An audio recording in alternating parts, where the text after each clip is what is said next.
¿Por qué Álvaro Uribe es el narcotraficante número 82?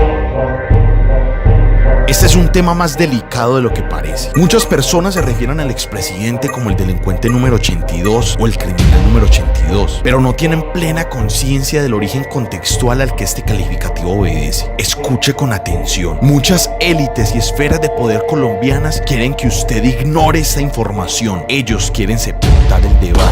Esta vez no lo van a lograr tan fácil. Una producción de Cofradía para el Cambio.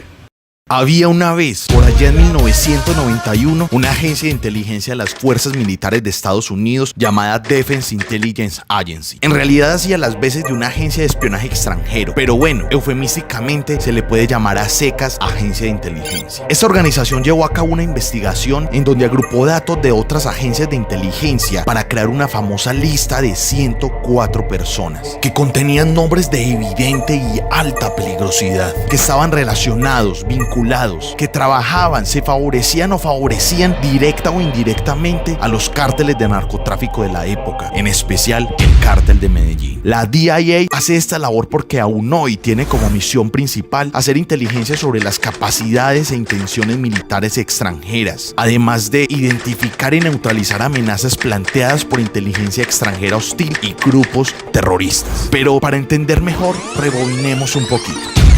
En 1991, Pablo Escobar seguía fugitivo en Antioquia. En el 89 mataron a Galán. En el 90 a Bernardo Jaramillo Osa y a Carlos Pizarro. En el 87 ya habían matado a Jaime Pardo Leal. Los homicidios no distinguían entre campesinos y candidatos a la presidencia. Los asesinatos eran incesantes en los territorios. ¿Se les parece un poquito a la actualidad? No sé, una explosión, jefe, no sé qué.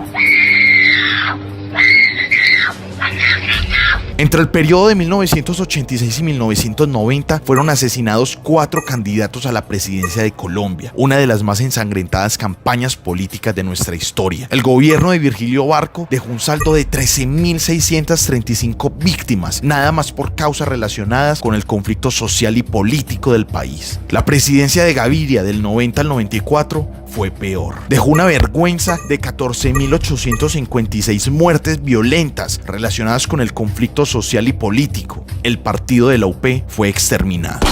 ¿Adivinan entonces quién era la autoridad en Colombia? Escobar, los Ochoa, los Pepes, los Rodríguez Orejuela, Orlández Gamboa. Bueno, los carteles. La deprimente ausencia de autoridad todavía puede verse en las esquinas o en los parques de los barrios, por ejemplo. Por lo tanto, la lista de estas 104 personas vinculadas al narcotráfico que anteriormente mencionábamos era sumamente confidencial. Tan secreto que el documento estuvo clasificado hasta el año 2004, es decir, 13 años después de su realización. Pocas personas sabían de su existencia, pero aquí es donde viene lo bueno o lo malo.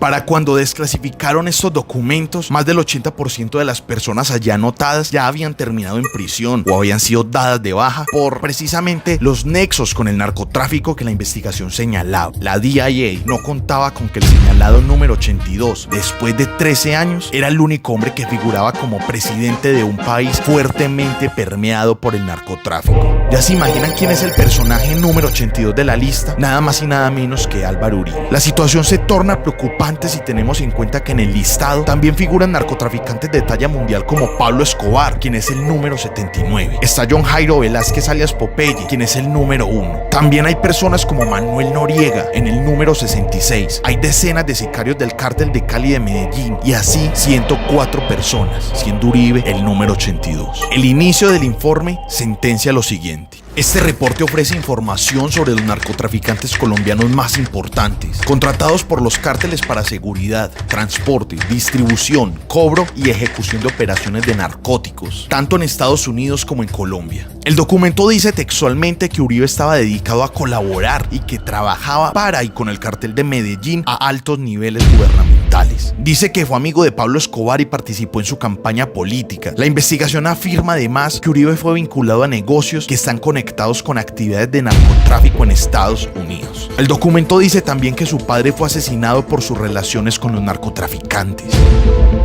Más tarde, fue precisamente el gobierno de Uribe el que hizo una declaración al respecto en el 2004, desmintiendo la información y ofreciendo otra versión de los hechos. Ustedes están en la libertad de observar, analizar y contrastar. Para eso, se han dispuesto varios links en la publicación de este video. Eso sí, los antecedentes son innegables. Uribe fue destituido de la alcaldía de Medellín por Belisario Betancur por posibles nexos con el narcotráfico. En ese cargo solo duró 3 meses. En 1982, Iván Duque Escobar, padre del actual presidente Iván Duque, hizo denuncias en contra de Álvaro Uribe por las licencias que otorgó como director de la Aeronáutica Civil a personas relacionadas con el narcotráfico. El mismísimo Popeye diría en una entrevista lo siguiente: Él, cuando era director de la Aerocivil, él autoriza la pista de la Hacienda Norte. Él autoriza esa pista sabiendo que es para Pablo Emilio Escobar Gaviria. Mire, yo realmente en el tema de Álvaro Uribe Vélez no me quiero extender más, por lo que estoy aquí en la ciudad. Álvaro Uribe Vélez es el dueño de esta ciudad. ¿Cómo podemos entonces desvirtuar la posición de la Defense Intelligence Agency? Recuerden siempre contrastar la información y corroborar por sí mismo los datos aquí brindados. El conocimiento nos hará libres. Comparte este video y únete al movimiento del cambio. Una producción de Cofradía para el Cambio.